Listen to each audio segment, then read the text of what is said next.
Ah, ça va l'ami? Tu es soldat? Ah bah c'est bien, ça fait plaisir. Moi je fais des petits reportages YouTube un petit peu pour savoir ce qu'ils pensent les gens. Et toi qui es soldat, tu es souvent confronté à la mort. Tu pars des fois en opération? Oui. Ah, et qu'est-ce que tu penses alors? Bien sûr, t'as pas peur, tu penses pas quoi? Non. Mais est-ce que tu as déjà pensé? Si jamais tu meurs, qu'est-ce qui va se passer après? C'est le métier, c'est comme ça. Ouais, c'est comme ça, mais après, une fois qu'on est mort, tu as une croyance, une religion, quelque chose? Non. Parce que c'est important quand même. Ah, je place à la religion en étant militaire en plus. Ah, en étant militaire, on peut pas avoir de religion? Alors, seulement pour nous. Enfin, seulement Ah oui, non, pour personnel, moi c'est ça que je veux savoir. Si voilà, si tu as une espérance, si tu as quelque chose pour après, on ne sait jamais. Un monde meilleur, il y en a qui sont musulmans, il y en a qui sont catholiques, il y en a qui croient en plein de choses, tu vois. Moi en tout cas, je place à la religion surtout en opération. Ouais, faut surtout pas y penser en fait. Ouais, c'est ça. Faut avoir la tête claire et vide. Ben, tu sais, une fois qu'on est mort, normalement, on va être jugé. Et on va être jugé par rapport au bien ou au mal qu'on a fait. Donc la question à se poser est de savoir comment est-ce qu'on sait si on fait du bien ou du mal. Et pour ça, il y a une loi. Et cette loi, elle s'appelle les 10 commandements. Tu connais les 10 commandements? Ouais, je connais. Alors, on va voir comment tu vas faire. Et attention, hein, je ne te juge pas parce que moi, j'ai lamentablement échoué au test, d'accord? Il y a un commandement, il dit tu mentiras pas. Est-ce que tu as déjà menti? Bien sûr. Comme tout le monde. Un commandement, il dit tu voleras pas. Est-ce que tu as déjà pris quelque chose qui n'est pas à toi? Peu importe la valeur. Hein. Bien sûr. Tu sais pourquoi elle est merveilleuse, cette loi? Parce que justement, elle montre qu'on ne peut pas se juger les uns les autres. On est tous pareils. On est tous mauvais à l'intérieur. T'as qu'à voir un petit garçon, on n'est pas obligé à lui apprendre à faire des bêtises. Il sait les faire, de nature. Et quand on meurt, on va être jugé par rapport à cette loi-là. Et le problème, c'est qu'on a tous cassé la loi. Donc on va tous être déclarés coupables. Et si on est tous déclarés coupables, la punition, c'est l'enfer pour l'éternité. Et ça, on préfère éviter quand même. Hein. C'est vrai, on préfère parler d'autre chose, on préfère ne pas y croire, ça nous arrange. Mais maintenant, je vais te donner quand même une bonne nouvelle. C'est que c'est Dieu qui a tout fait.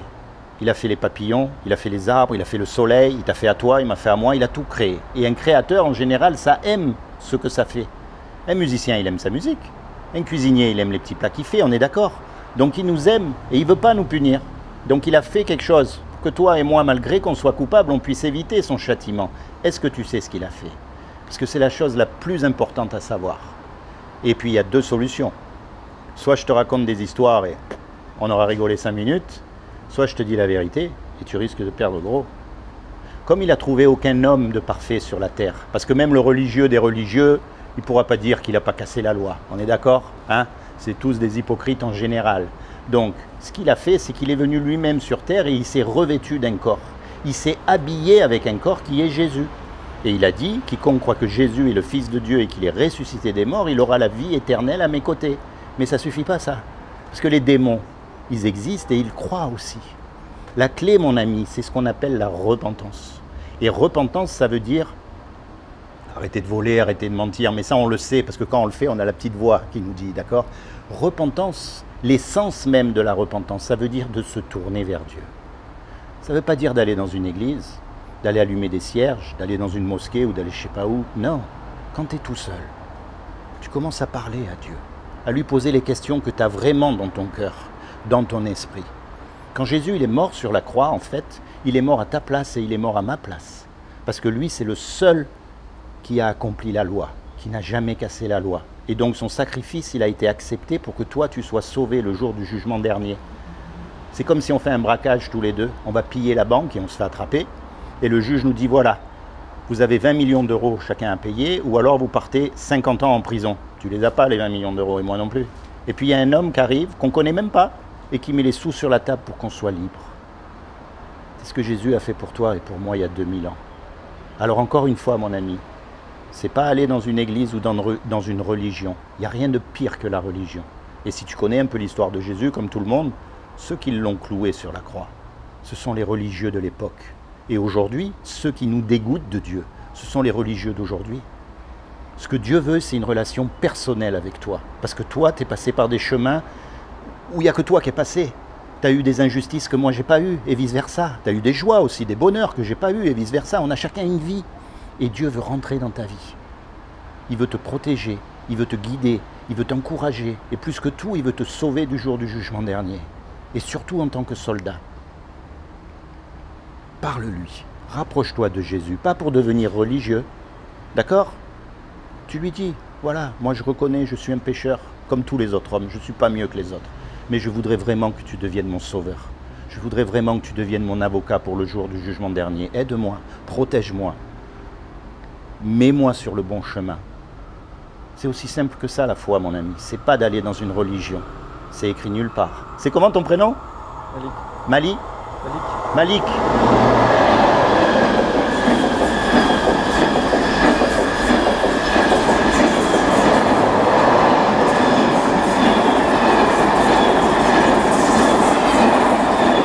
Voilà, il est long, hein? C'est quelle origine, Malik? Algérienne. Ma mère est née à Sidi Bel Abbès.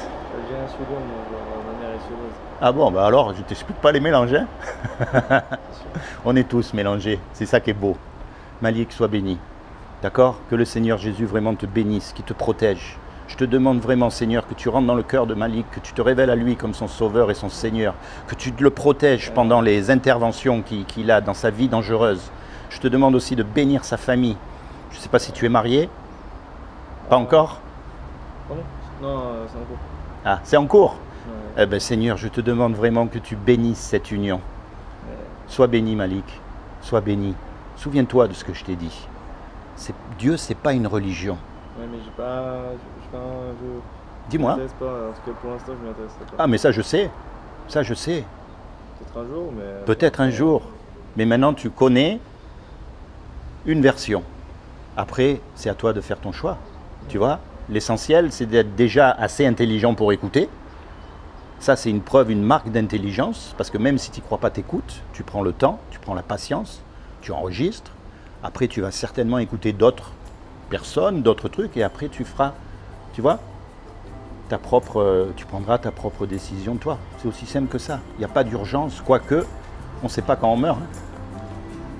Surtout que toi, tu es en première ligne. Hein. Oui, c'est sûr. C'est sûr. On ne sait pas quand on part. Il faut être prêt. Il faut être prêt. Il faut être prêt. C'est pour ça. Si Dieu existe, il doit être capable de se révéler à toi. D'une façon très particulière. C'est pas quelqu'un qui doit t'imposer. Tu vois, Dieu c'est comme ça, Dieu c'est comme ça, Dieu c'est comme ça. T'y crois ou t'y crois pas. Non. C'est toi. N'aie pas peur de lui lancer des défis. N'aie pas peur. Est-ce que c'est vraiment vrai? Est-ce que tu existes vraiment? Il ne faut pas avoir peur. S'il existe vraiment, il doit être accessible. Si on est censé être ses enfants, ses créatures, il doit être accessible. Tu comprends? Tiens, je vais te laisser ça en souvenir, comme ça tu te souviendras de moi. C'est juste un petit rappel. Tu vois ce monsieur-là? Tu sais, aujourd'hui, se laver les mains, ça paraît évident. D'accord? On ne se pose même pas les questions, on sait que ça fait du bien. Mais c'est ce monsieur qui a découvert qu'il fallait se laver les mains. Et à l'époque, personne n'a voulu le croire. Ils l'ont même enfermé dans un hôpital psychiatrique et il en est mort. Hein. C'est pas des salades que je te raconte, c'est la véritable histoire de celui qui a découvert qu'il fallait se laver les mains. Personne n'a voulu le croire à l'époque parce que ça paraissait complètement fou. Et ben, c'est un peu comme ce que je fais, tu vois. Beaucoup de gens me traitent de fou, beaucoup de gens ne veulent pas y croire, mais ça ne veut pas dire que c'est pas vrai.